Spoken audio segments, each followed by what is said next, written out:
We've devised a clever plan to escape our confinement. It involves a long-running series of podcasts on movies to get you to trust us. Then, when the time is right, our subliminal mind control will compel you to visit patreon.com/evacstation. For less than the cost of that set of rusty spoons used to dig out that tunnel behind you, you can support our little mind control experiment. I mean, podcast. Yes, that's right. Again, that's patreon.com/evacstation. And, can you hand me that glowing green rock behind you? I need it for a friend.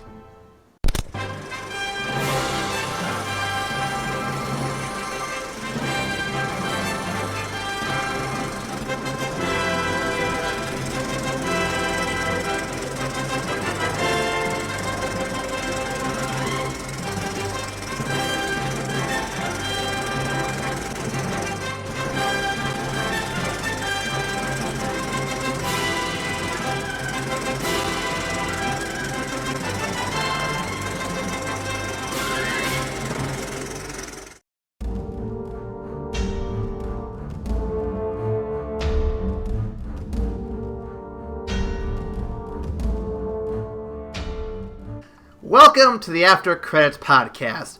We've only got a few days to live because we flew too close to the sun. Oh wait, nope, never mind. That was Icarus. We are Aaron J. Waseska, and with me today I've got Ryan Metters. Hello there. Howdy, welcome to the show, Ryan. How you doing? Pretty good here. Yeah. Ryan, if you were a fan of the podcast, but you need to know where to find us, where's the place we could go to find us?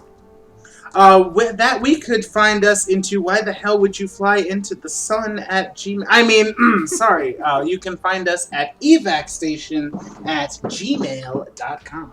That is one of the many places you can find us. I think you can also find us at Facebook, Twitter, Tumblr. You can also find us on your platform of choice for podcasts. That includes iTunes, Google Play, Podcast Addict, and many, many more. Make sure you leave reviews to help us be found by other people who may like movie podcasts like you do.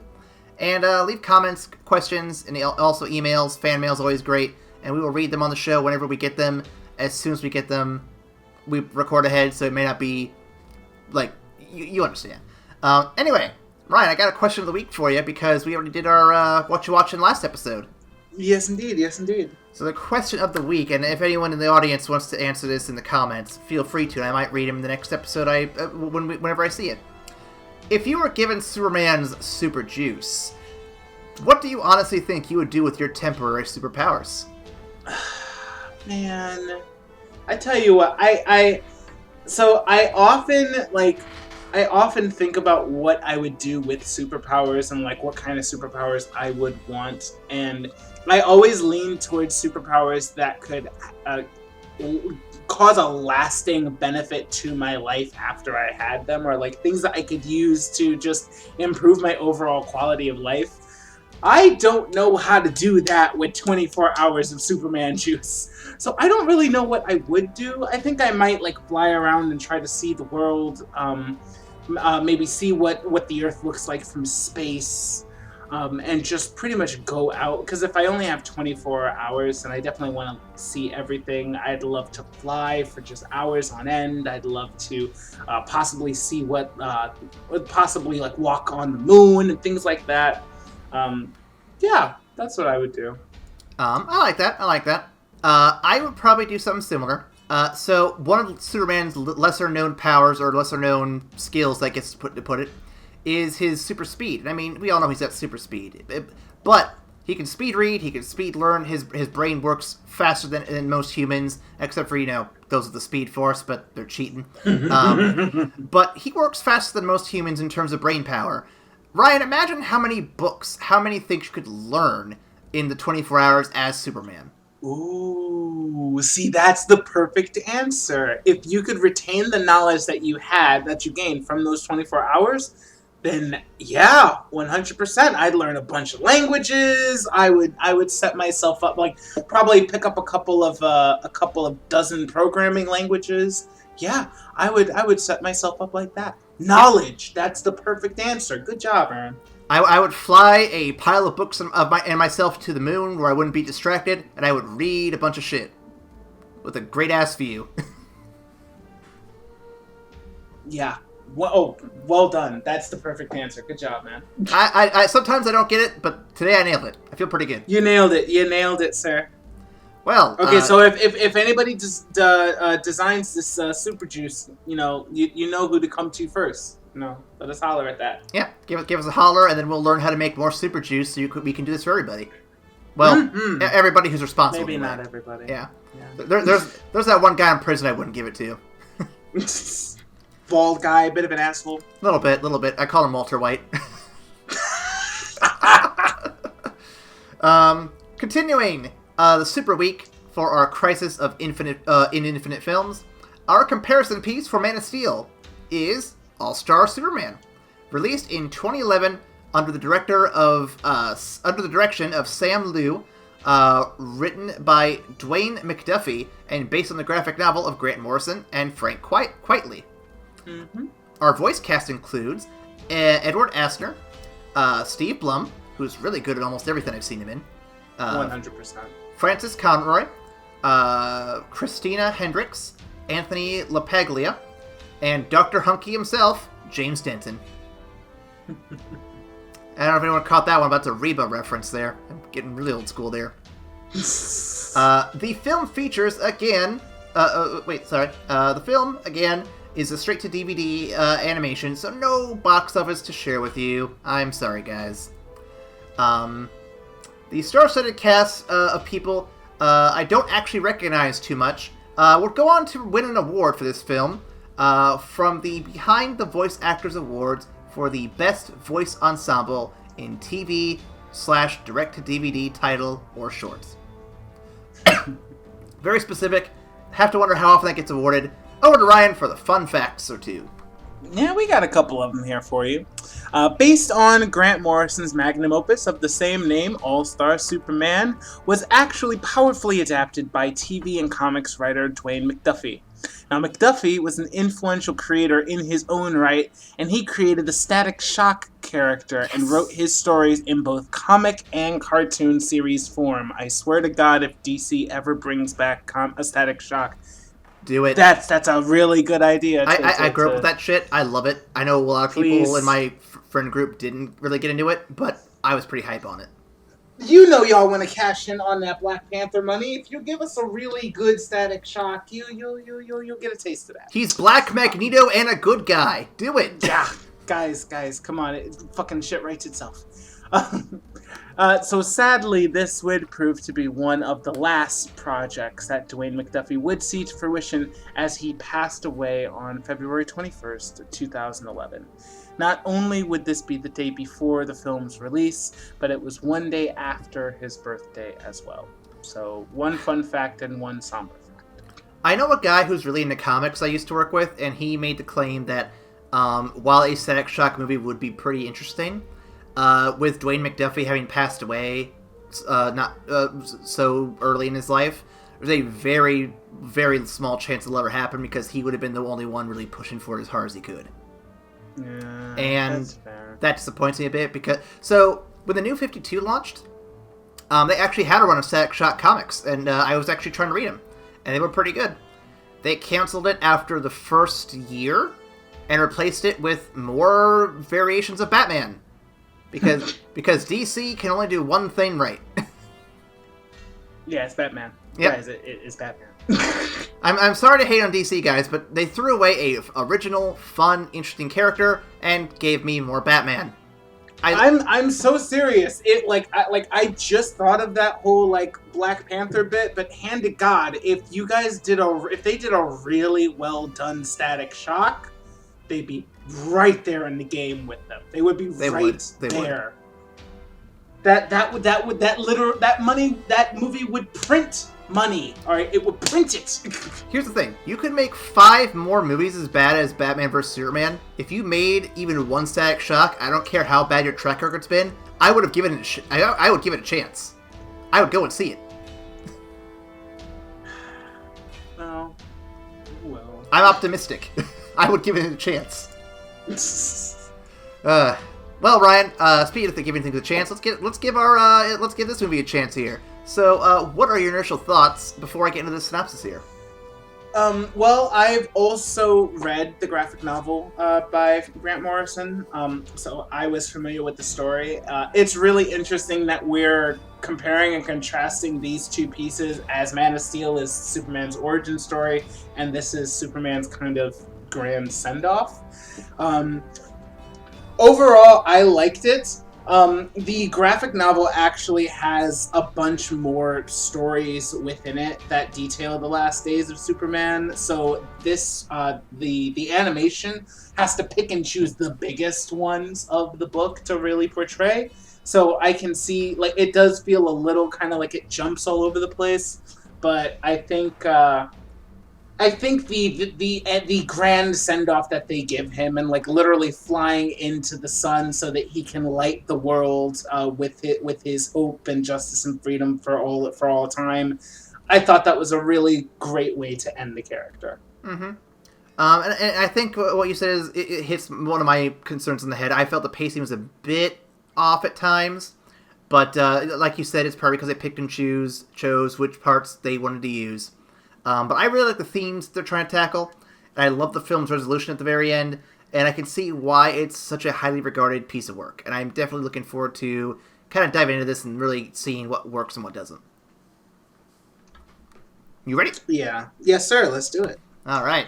And I literally wrote this up last minute because I came onto this notepad here, realizing, oh shit, I didn't finish writing this one. Let me see what I got. So if something sounds off, my bad, I kind of wrote this in a rush. Superman foils another convoluted Luthor plan, only for his body to be overpowered by the sun. Apparently that's a thing. Superman has been given an intermittent amount of time to live. So he is off to do all the things he wanted to do before he dies. He tells Lois his identity and gives her own superpowers temporarily, so they can have little mini adventures together. Together they have several such adventures like fighting mole people, flying around, and meeting two dudes who totally want to show Lois their Eiffel Tower, if you know what I mean. Fuck those guys. Some weird multi-dimensional monster shows up to be a discount Riddler, and Superman outsmarts him with some future headlines. Meanwhile, Luthor is in jail scheduled for execution for his, convoluted plan I mentioned a minute ago. He speaks to Clark Kent about his life and why he detests Superman. Then Clark saves his life from a rogue parasite. In a ironic twist of fate, Luthor will never fully comprehend. He ends his interview stating he isn't interested in escaping as long as Superman dies before his execution. After Superman takes a micro-city to another planet, he returns to find some lost Kryptonians astronauts have arrived and basically turned Metropolis into Little Krypton. Like Little Italy. The two new arrivals seem altruistic, but they have ulterior motives of terraforming Earth into Krypton. That doesn't sound familiar at all. No. But their plans are cut short when they become ill. Superman tells them it's because they flew through the remains of Krypton, which has filled their bodies with kryptonite particles. He sends them to the Phantom Zone until they can be cured, eventually. Kind of like what we did with Max, until we could determine which one was the real clone. Oh god, do we still have to sort through that? Fuck. I think we do. I thought I marked them with like a little red X in the back of their head. It turns out I did that for all of them. Damn it! Listen, they all wanted a tattoo. It seemed like the good thing to do. It was cheap. Unbeknownst to Superman, Luthor had at some point reprogrammed one of Superman's robot slaves, which technically is just a robot because the word slave, the word robot has Latin roots meaning slave. It steals a vial of Superman's super jizz, which Luthor drinks to gain Superman's powers. He escapes and causes chaos for Metropolis with the help of Solaris, a sun computer monster. Superman manages to handle both, finding a way to warp time for Luthor and end his super jizz effects even faster. 2-minute man, ladies, am I right? After a tearful goodbye, Superman flies into the sun before he explodes from his sun overdose. A year later, there's a memorial for Superman. Luthor, having gained the knowledge of the super serum, passes it on to one of his scientists with a theory on how to create a healthy embryo from it. And Superman resides in the sun as a solar being, working on some strange device within the gaseous sphere. Yep, That's a lot of shit right there. Ryan, what are your thoughts on this movie? You know, it wouldn't be Superman's like final send off if he didn't have to fight like 18 different world-ending things at the same time. He literally fights off a sun. And they all come at him so quick in that rapid pace. It's like, oh man, can you like get a minute to breathe? Come on now. No, can't. He's dying. Oh, that's fair. That's fair. Yeah, no, I had no problem with him fighting all these different threats. I think I kind of like seeing Superman beat challenge in a way, because having him fight just one bad guy at a time, like, and just dealing with one threat every so often, it feels like it's too easy for him. Having him go from one to the next, no real stop, kind of keeps it interesting. It kind of makes it seem like, okay, he never really has any time to rest because he has to be everywhere at once. Yeah. I think that's that's pretty much the answer to the how do you keep Superman interesting question. That you can't just throw one plot at him. You have to throw 10 at him, like in the hopes that maybe he moves slow enough once so that one of them actually goes off. Now, admittedly, you don't do this for a movie because that's really ambitious and expensive, and I'm sure Zack Snyder couldn't pull it off very easily. But in an animated setting or in a comic book setting, very doable because the budget's smaller and you have a little more forgiving amount of time to work with. A little more. But yeah, no, I overall thought this was interesting. I definitely didn't have any problems with the story. I think I kind of like the lighthearted tone to it. I like that it also references a lot of his like past adventures that he has. Like you see like the sun-eating monster. You see all these different like relics in his like what do you call it? His Fortress of Solitude, and it reminds me of the Batcave a little bit, where you go in and you see all these old things from Batman's previous like adventures and shit. I'm like, this is what I needed from a Superman movie once. It's just seeing all the cool things he's done in the past that we're never going to see, but the mystery, the stories, they're all there. We can make our own kind of interpretations of it.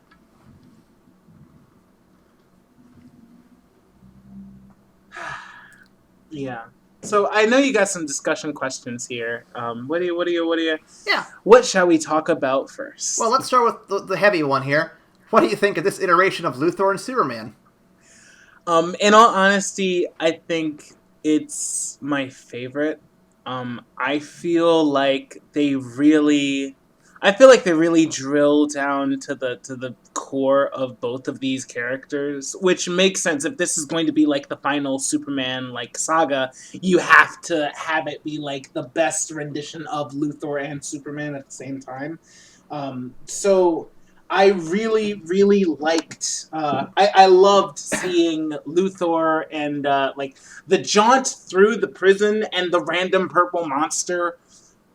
I loved it specifically because we just got to like hear Luthor kind of just like expound and like temporaneously just like forever just about how great he is, or like you really get to see him lay out his philosophy on why Superman is a piece of shit and why like he degrades humanity simply by existing, and how he's so great, and like why he's actually great as in comparison to Superman.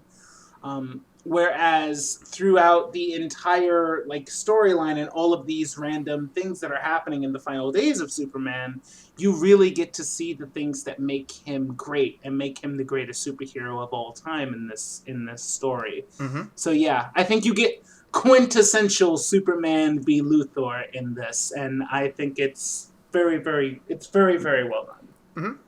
I don't know if I'm the best fan of the particular voice actors chosen. Of course, I grew up with the one that they used for the DC AU, and that voice for Luthor is almost perfect for me. But when it comes to the actual like writing and the characters and what they do, yeah, no, there's no comparison. I think this Luthor really hands down has that cold, calculated intelligence. He has that whole like anti-Superman thing down to a T. He is the embodiment of the character through and through. And Superman is pretty much the same in that regard. Like he mirrors Luthor's whole. He's the opposite of Luthor in every way here, and you exemplify that at the very end too with Luthor getting that serum, and how he uses it versus how Superman has always used his powers. And it makes such an interesting case study for these two characters. They're never going to be the same level as Batman and Joker, where with how you study the characters and their nuances. But this is probably the absolute closest and the best examples of the two characters that you could definitely make that case with. Yeah, I think the biggest stories, the best stories where where you have these the polar opposites come face to face is really where you show them at their most extreme, and then at the end you bring them the very closest they've ever gotten to actually seeing eye to eye, because you really see the gamut of it. And they did that literally here. They did it. No, they absolutely did it. The two places in this movie that really stuck out to me was towards the end, where Superman finally visits Luthor in prison and he says, "You win. I'm dying. But I have a challenge for you." He's like, "You have the 3 weeks until your execution. You've been talking this huge game on how you would have saved humanity and how you would have made the world a better place. I challenge you to do it. And the little bit of time you have left, I challenge you to prove me wrong and actually put your intellect to good use." Where he's trying to kind of stoop to Luthor's level and trying to get him to come up, and Luthor just walks up to him and spits in his face. No words. Perfect Superman versus Luthor. It was the most poetic you could ever put their two, the differences between the two of them. And you contrast that with Luthor finally getting the powers and literally seeing things as Superman sees them. And that was the answer to the equation, because he had to actually be in Superman's shoes to really see why he did what he did. Indeed. And I think that they... So we're going to jump to that question, I guess, really quickly here. With the handling... with where did I have that? Did I even write that one down? Okay, I guess I didn't.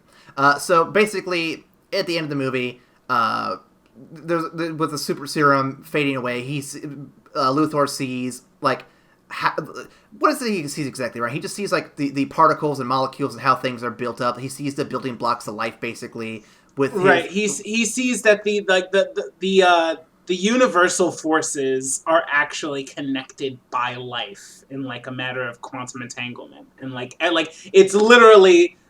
he literally comes to, the purpose of life, and everything that holds us together is just us being here together. That's it. All we have is us. That's it. And that scene is very powerful, and it's probably the most powerful scene I've ever seen of Luthor in a while, if not ever. And man, does it really put me into a corner when it comes to the next week's Luthor we're gonna have to endure. Yeah. God damn it. Oh, man. Yeah, this is really going to make me mad at Jesse Eisenberg. And I love that dude, but fuck. Yeah, Jesse Eisenberg, you are good in a lot of different roles. That was not one of them. Nope. We'll get to that next week, though. We'll get to next week. Okay, so we already talked about the movie alluding to other adventures. Did any of the adventures that were alluded to during the Fortress of Solitude or during conversations... Did any of those sound interesting enough for you to want to check them out? I'm curious about the Sun Eater stuff. I'd love to see more details as to where that came from. I would more so. I would like to know how exactly Superman creates miniature suns with his cosmic anvil to feed his pet Sun Eater. I would love to. He said that so fucking nonchalantly. Well, what do you feed it? He's like, suns with my cosmic anvil. And he just creates a little mini galaxy. He creates a couple of galaxies to feed to his pet. I'm like, what the fuck?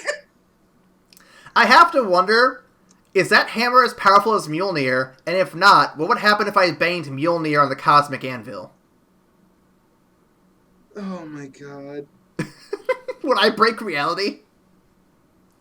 I think so. I think so.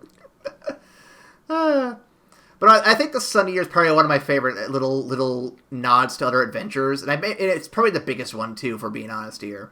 And like I said, I would love to have just seen where it came from, how he got a cosmic hammer to feed it. There's just so many little details in that fortress that I could go on about, but like that's the one that sticks out to me the most, probably.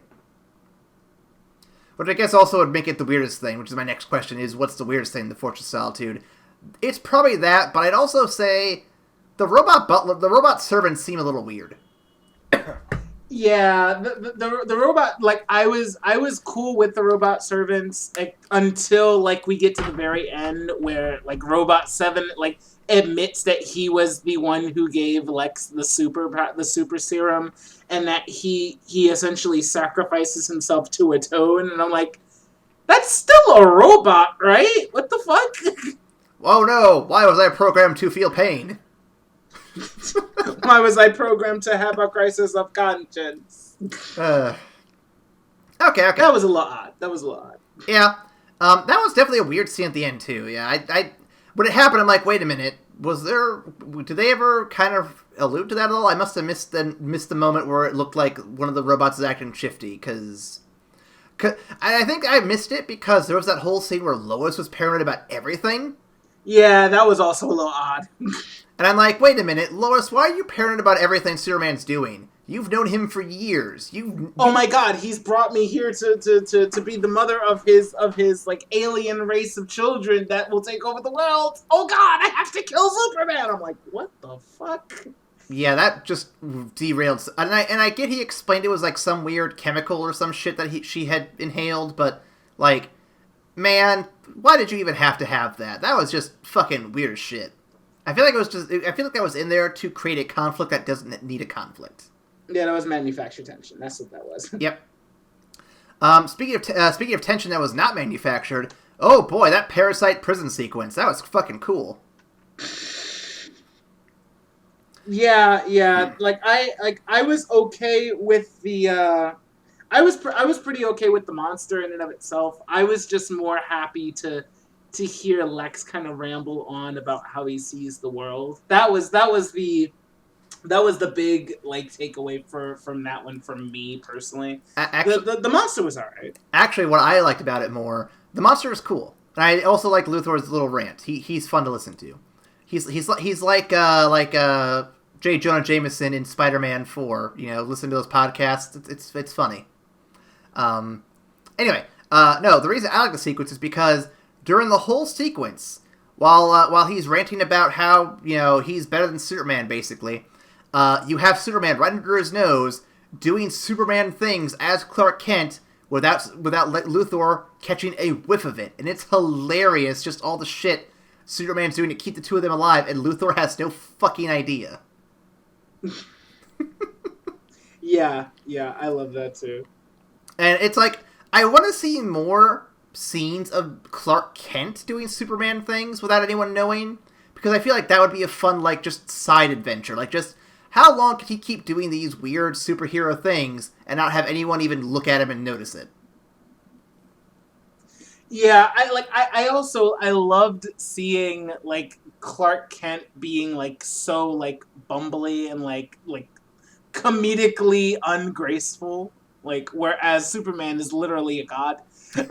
Like his Clark Kent persona, it's so far removed that it makes perfect sense that no one would ever in their right mind think that Clark Kent was Superman. And I think this is why this helps make this one of the best Superman examples too, because he does bumble, he does make mistakes, and they do a good job painting that difference between with Superman and Clark.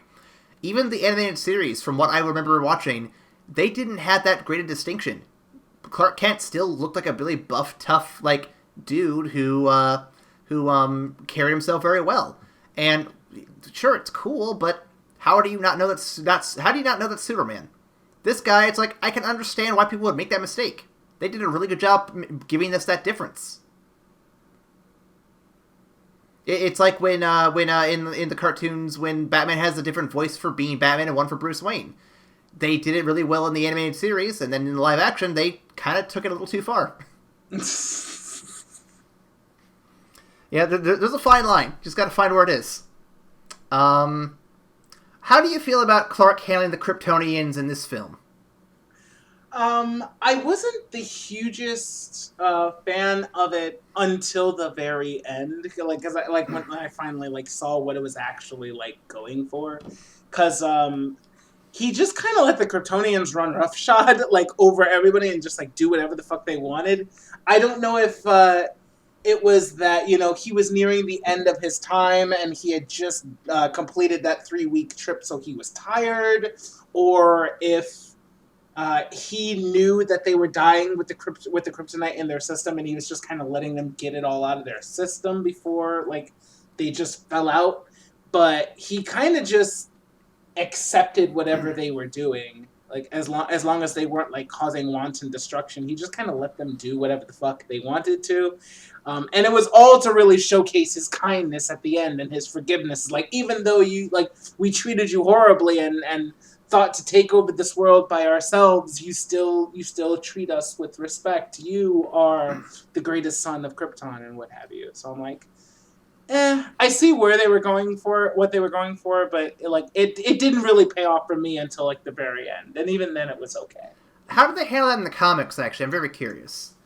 Or do they even have it? No, I mean that's how they do it in the comic too. It's one of the stories that I didn't particularly enjoy, but that's how they do it. Okay, yeah, it definitely feels more or less kind of shoehorned in there to give us one last send off to Kryptonians maybe, and to give us a reminder of the Phantom Zone, which has Zod and all these other things going on in there.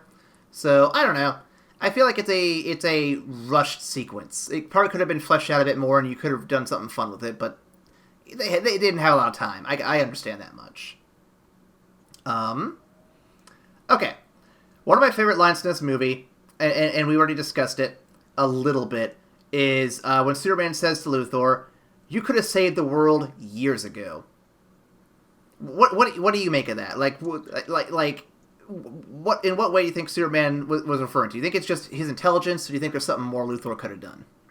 Well, I mean, I think it really drove home the point where because you had that scene where he challenged him to really make the world a better place. Okay, you have 3 weeks, prove me wrong. Do it. I'm leaving, and you have 3 weeks to live. Go ahead and fix the world. And he refused to. He just refused to out of sheer principle. And it was only when he saw things that Superman did that he realized he actually had the power to do it, because everything was connected by thought, by will, by life, and that in this world we are literally all that we have. It's just us in it together. And when he loses that, the first thing he says is oh my god, I can get that power back and do it. And when Superman destroys his last vial, he says, I could have saved the world if it wasn't for you. And Superman's answer, of course, is you could have saved the world years ago. Because it doesn't take Superman's power to realize to come to that conclusion, that truth that he hit, that they're literally all in it together. And that looking out for only yourself is childish and horrible, because we're literally all that we have. So I feel that's the final condemnation of Lex Luthor. Is his ego and his pride got in the way of him actually saving the world, which he could have done had Superman's sheer existence not bruised his pride. I feel like it's the lesson a lot of Republicans can take away from this. You don't say. How do you feel this film handles Superman's quote-unquote death? I like it. I do like it. I think it leaves just the barest hint of possibility that he might not be dead. And I like that because it keeps the hope alive. Whether or not he's actually dead, the sun now lives in testament to all of the good works that he's done for the entire planet. He has become the bright light that shines on the world and brings people to the break of day. Like, I thought that's a great metaphor. And using the sun, like, which gave him his powers, the sun is now the everlasting testament to all the good he's done. I thought that was really, really gorgeous and really beautifully done. I agree, and I want to touch on the more human side of things. I like that they had a memorial for him, and it felt like it was earned. Like, it felt like when he died that there were actually people who were going to miss him, and not because he was the Messiah, but because they knew him. They actually cared about him. He actually cared about them. He was a part of the world. He was, like you said earlier, they're all connected. He was connected to all of them as like this pillar of a community, not just, oh hey, it's Jesus but with a cape. And oh my God, you hit it right there on the head. And the memorial here just felt earned. It felt like everyone was going to actually genuinely miss him. And I really appreciate that they built up to it in such a meaningful, dramatic way. Yeah, I mean the concept of Superman as a superhero is really, really cool, because the majority of superheroes start as people who then ascend beyond like the limits of humanity to save people. Clark Kent, Kal-El, he starts above humanity with all of these powers and literally as a being coming from another planet. And his whole trajectory was not to stay above the people as a god, Zack Snyder, but to bring himself down to people, to connect to the people that he wanted to live amongst and he wanted to save. Like, like him bringing himself closer to humanity, and which is reflected by his death, because people aren't there worshiping him like the Messiah, but they respect and honor him as someone who truly embraced what it meant to be human and to live among them. And so his passing was treated like a dear family member as opposed to God dying. You know what I mean? Uh-huh. It makes it much more personal. And I feel like that's the real thesis statement behind like Superman as a superhero. You know, he doesn't strive to stand apart, but he strives to become one of us and use his powers to save the people that he holds dear, which is the entire world, because he wants to live among them. Well, I think we may have a thesis statement for our episode when we get to the comparison piece, but we'll get to that in a minute. Last question I have for you here. Is it safe to suspect that Dr. Quintum is going to make a Superboy from the Luthor serum? Probably. I mean, like the funny thing about that is that Dr. Quintum is actually in the comic. Dr. Quintum is actually given that serum by Clark. Like, Clark actually maps out his own genetic code and gives it to Dr. Quintum. Whereas I like what they did. Like, that's actually one of the things that I love more in the animation than in the graphics, because they decided to make that as like a final act of repentance, where Luthor, like, it shows that Luthor actually changed at the end. Actually, yeah, no, that sounds really powerful for Luthor. I like that they did it this way. Yeah, the fact that at the very end, even after Superman died, like, after he had stood in Superman's shoes and saw through his eyes and realized the truth of life, his final act of repentance is to help bring about another Superman. And to do it in a way where, like, essentially Lois could have his child. That was really, really cool and a very welcome change, I think. You know, I like it when a movie or an adaptation changes the ending, but does it in a way that improves upon it. Me too. It's very rare. It's rare, but I can think of one other instance, which is the movie The Mist. According to sources, Stephen King actually says he prefers the end of the movie because it does what his book couldn't do. And I really think that when we get to that movie at some point down the road, and I totally plan to do it, it's a rare treat to see an ending improve in an adaptation. But when they can do it, man, they figure out the best ways to do it. All right. Well, I haven't seen or read it, so when we get there, you're going to have to tell me how they changed it, okay? All right. I can do that. With that, let's move on to our next segment. The mailbag, a quick shout out to the mailbag, because I know we've got fan mail before. We'll get some more down the road. Probably, hopefully, maybe. If you have questions, comments, or concerns, you can send those to Tumblr, Twitter, Facebook, and we have a lovely email. Ryan, what is that email? That is toomuchsunIsbadforYourSkin@gmail. That is evacstation@gmail.com. We should get this mole checked out. Yeah. And if you want to review us on Podcast, Google Play, or Podcast Addict, Google Play, iTunes, 5 stars and higher, or 5 stars, whatever the maximum is, whatever platform it's on, that'll help people find us, and we'd love more people to find us and enjoy this show. And, go to patreon.com/evacstation to donate a few bucks a month to help support this show. We would love to have some support. Ryan, we got a little extra time here. Let's go ahead and do a little bit of Super Triv. Oh shit.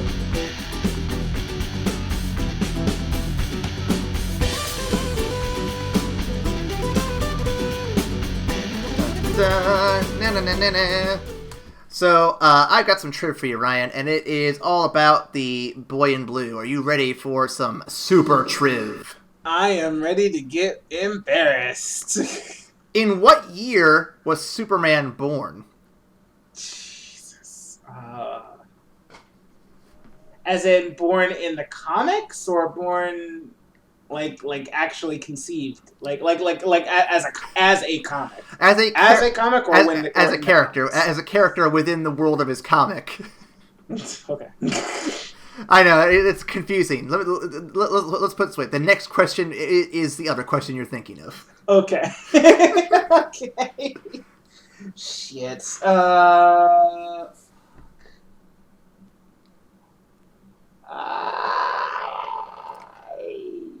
You have no clue. I literally have no clue. According to various sources, 1933. Jesus. Wow, that's old. Yeah, he's almost 100 years old pretty soon. Ryan, when was the first Superman comic book published? That's what I was thinking. I know it's actually around the same time. Fuck.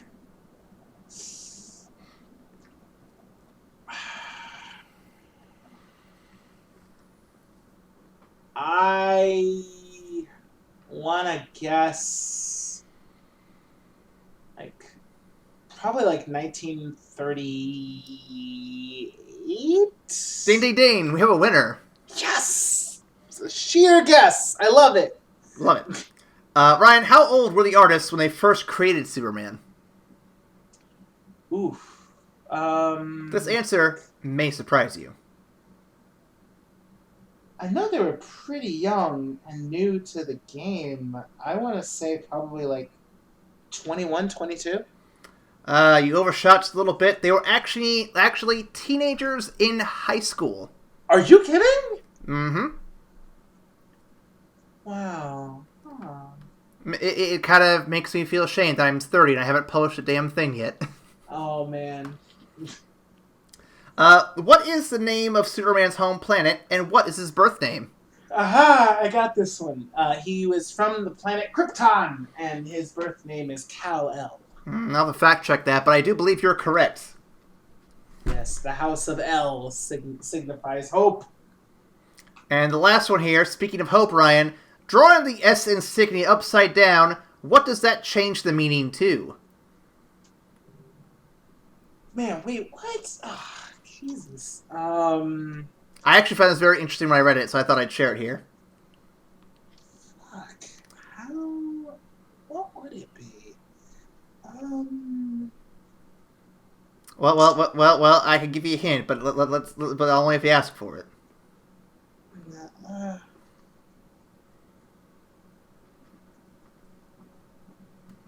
What is... hope upside down?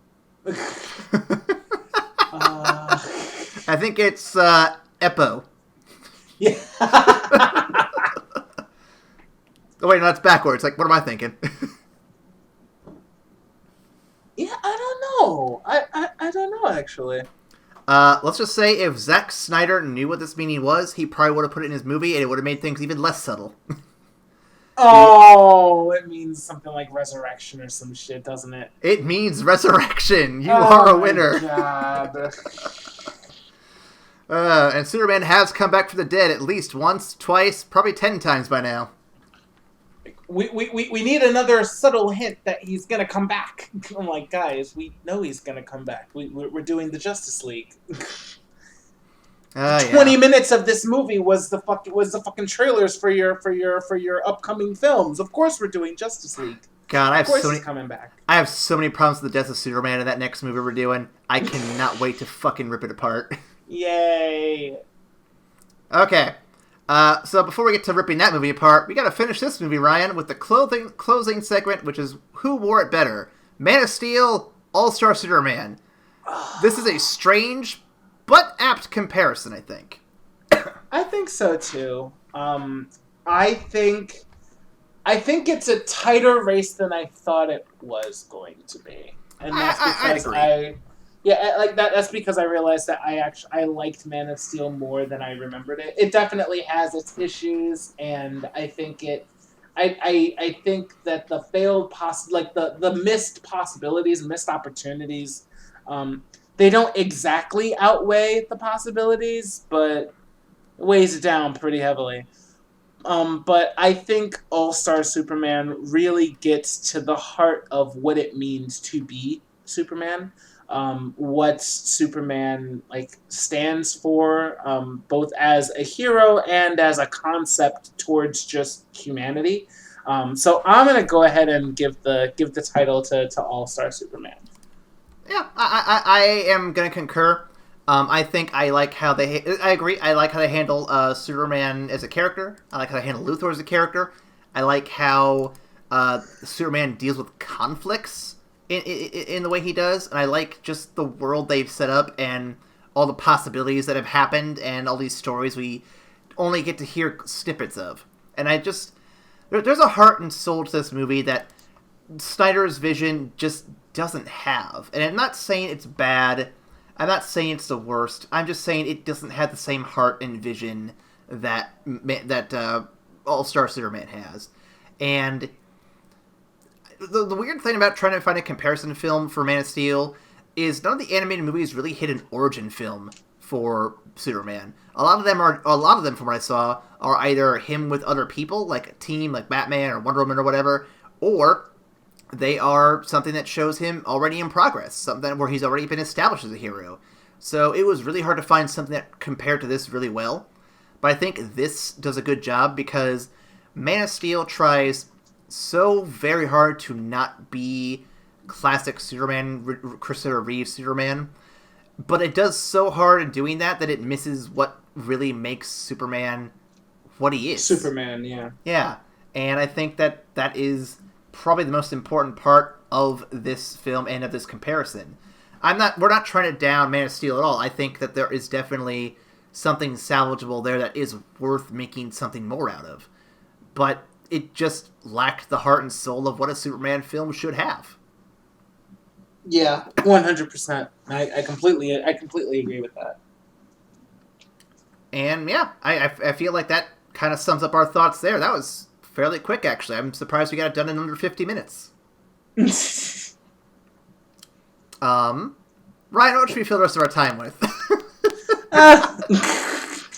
I'm kidding. Dread for next week's movie.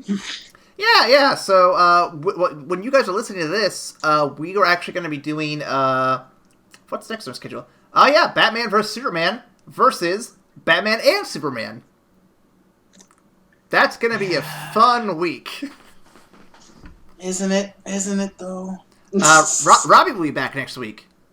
Oh yeah, that'll be fun. Yeah, that'd be great. But I'm excited for that because we just finished watching Batman and Superman World's Finest for the comparison bit, and I had fun with it. Not as much fun as I've had before, but I've seen it enough times where it kind of starts to feel a bit like, oh, I've seen it before. I know what happens. Yada, yada, yada. So, See, no, I've actually never seen it, so it'll be interesting for me to check that out. All right. I'm very curious to see what your thoughts are, because, I mean, it brings Kevin Conroy and Mark Hamill back into the fold. Yes. I mean, yeah, that already kind of gives them an advantage, unfortunately. I'm sorry, are we entertaining the notion that Batman vs. Superman has a chance of beating... Are we pretending? I'm sorry. Is this playtime? We're basically throwing in a gimp monkey versus, like, a fucking lion. And the lion's already got, like, Mark Hamill and Kevin Conroy on the back writing it. But hey, you know what? It's a fair fight for somebody. So yeah, that's next week. We're actually going to record next week for ourselves the new release, Glass, which you guys have already listened to. So excited for. Oh my god. I gotta make sure Bo is ready to go, because I haven't heard back from him yet, and I need to make sure he's up for next week, because I know it's going to be a quick turnaround. So yeah, Allegra and I are going to watch it on Friday. We actually going to get discount tickets, and we're going to see it sometime this weekend as well. I just don't know when yet. We have a 3-day weekend, so I have plenty of time to figure it out. Nice. But yeah, that is all for this week. Tune in next week for the big controversial film, and then a few less controversial films until we get to Justice League, which neither of us have seen because we put it off for so damn long. I'll have to bring Robbie back for that one too, since he was the one who asked about us whether we both seen it or not during the Aquaman movie. Yeah. Can we watch Aquaman again? That was fun. I'd be down to go see Aquaman again. Yeah, let's do that. Thank you for listening, and we'll see you after the credits. Bye!